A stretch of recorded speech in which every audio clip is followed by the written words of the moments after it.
अगर कोई police officer हमें अरेस्ट कर लेता है तो स्टेप बाय स्टेप हमको क्या प्रोसेस करना चाहिए?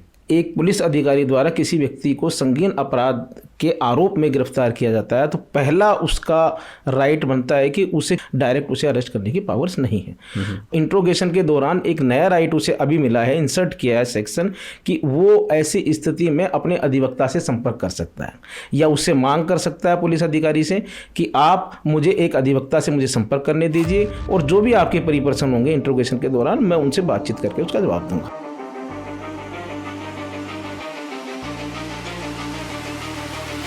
सबसे पहले तो सर आपका बहुत बहुत स्वागत है हमारे शो के अंदर। आपने टाइम निकाला। कैसे हैं सर आप? सर मैं बहुत बढ़िया। सर आप? मैं बहुत अच्छा हूँ। हमारे दर्शकों के लिए थोड़ा सा आप आपके बारे में थोड़ा सा परिचय बता दीजिए। सर मैं भवानी सिंह गौड़ एडवोकेट और पिछले 15 वर्षों से मैं राजस्थान उच्च न्यायालय एवं जिला एवं सत्र न्यायालय जयपुर महानगर में प्रैक्टिस करता चला आ रहा हूँ और बतौर क्रिमिनल एंड सिविल केसेज को डील करता हूँ। मेरा ये सवाल है कि अगर कोई पुलिस ऑफिसर या पुलिस का कोई अधिकारी अगर हमें अरेस्ट कर लेता है तो स्टेप बाय स्टेप हमको क्या प्रोसेस करना चाहिए कि अगर आपके खिलाफ अरेस्ट का वारंट निकल गया, पुलिस आ गई आपको और आपको पकड़ लेती है तो उसमें आपको क्या करना होगा? ठीक है, सबसे पहले तो सर अपने को ये देखना है कि ऑफेंसेज को दंड प्रक्रिया संहिता जिसके तहत अनुसंधान अधिकारी को या पुलिस अधिकारी को उस प्रोसीजर के तहत किसी भी व्यक्ति को अरेस्ट करना होता है।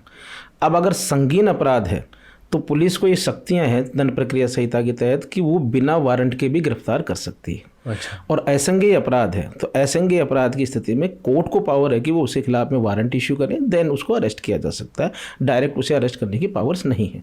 अब जहाँ तक संगीन ऑफेंस है तो ऐसी स्थिति में जब एक पुलिस अधिकारी द्वारा किसी व्यक्ति को संगीन अपराध के आरोप में गिरफ्तार किया जाता है तो पहला उसका राइट बनता है कि उसे किन आधारों पर गिरफ्तार किया जा रहा है, किन ग्राउंड्स पे गिरफ्तार किया जा रहा है, वो ग्राउंड्स जानने का अधिकार उसको है।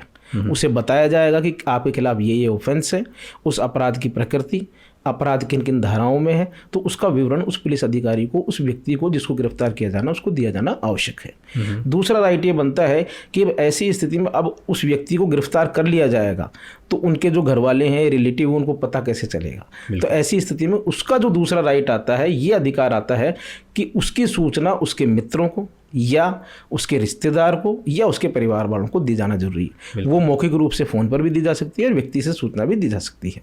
तो ये दूसरा राइट बनता है। बिल्कुल। तीसरा अधिकार बनता है कि इंट्रोगेशन के दौरान जब उससे पुलिस अपने पीसी कस्टडी में लेती है, कस्टडी का मतलब है कि इंट्रोगेशन करती है, अभी कस्टडी की बात नहीं होती, कस्टडी की जो बात आती है वो कोर्ट को तय करना होता है। तो इंट्रोगेशन के दौरान एक नया राइट उसे अभी मिला है, इंसर्ट किया है सेक्शन, कि वो ऐसी स्थिति में अपने अधिवक्ता से संपर्क कर सकता है या उससे मांग कर सकता है पुलिस अधिकारी से कि आप मुझे एक अधिवक्ता से मुझे संपर्क करने दीजिए और जो भी आपके परिपर्सन होंगे इंट्रोगेशन के दौरान मैं उनसे बातचीत करके उसका जवाब दूंगा।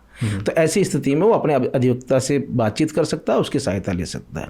देन फिर उसके पास में चौथा राइट ये आता है कि अगर वो किसी तरीके से बीमार है या और किसी भी स्थिति से सक्षम नहीं है तो उसके जो ट्रीटमेंट का जो दायित्व है वो भी उस पुलिस अधिकारी पर आ जाता है कि उसकी प्रॉपर ध्यान रखा जाए। अच्छा। अगर किसी भी तरीके से वो बीमार है तो उसकी हेल्प करना, उसका ट्रीटमेंट कराना ये पुलिस अधिकारी का दायित्व है।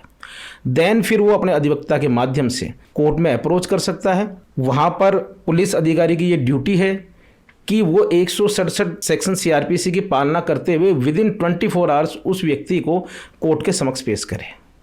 ये ड्यूटी है। अगर 24 आवर्स में पेश नहीं करती है या उस दौरान इन्वेस्टिगेशन नहीं होता है तो वो इसका स्पष्टीकरण उसे न्यायालय में देना पड़ता है कि क्या कारण विद्यमान रहे कि आपने इन्हें 24 घंटे के अंदर कोर्ट में पेश नहीं किया। ये उसका राइट है कि उसे 24 आवर्स में। अब कई कारण हो सकते हैं, कई बार होता है कि किसी कारणवश से कि इतना दूर है वहाँ से न्यायालय कि उसको 24 घंटे में पेश नहीं किया जा सकता क्योंकि कहीं और से अरेस्ट किया। अब अगर किसी व्यक्ति को बहुत बाहर से आप अरेस्ट करके लेके आ रहे हो तो अब वो उसका स्पष्टीकरण उसको न्यायालय में देना होगा कि भाई ये कारण विद्यमान रहे। वहाँ पर जाने के बाद में उस अधिकारी को, पुलिस अधिकारी को अपराध की गंभीरता के अनुसार कोर्ट से ये प्रेयर करनी होती है कि इस प्रकरण में हमें पुलिस रिमांड की आवश्यकता है या नहीं है, जिसे अपन कहते हैं police custody PC.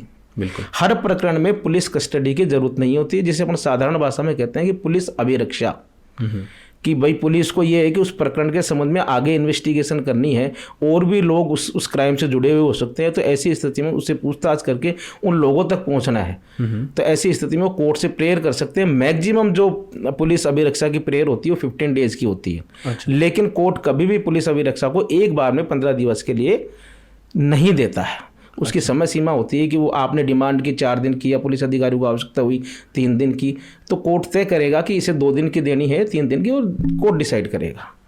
After that अगर कोर्ट को लगता है कि दोबारा पीसी के लिए जाते हैं, कोर्ट को लगता है कि नहीं आपको 2 दिन का पुलिस अभिरक्षा दी गई है वो पर्याप्त है, तो ऐसी स्थिति में कोर्ट फर्दर पीसी उनको नहीं देगा। अच्छा। पुलिस कस्टडी नहीं देगा। देन उसका आगे का जो प्रोसेस है फिर उसे न्यायिक अभिरक्षा में भेजा जाता है, और जैसे ही आपको न्यायिक अभिरक्षा में भेजा जाएगा आपका बेल का अधिकार वहाँ से बन जाता है। तो सबसे पहले आप वहाँ बेल फाइल कर सकते हैं।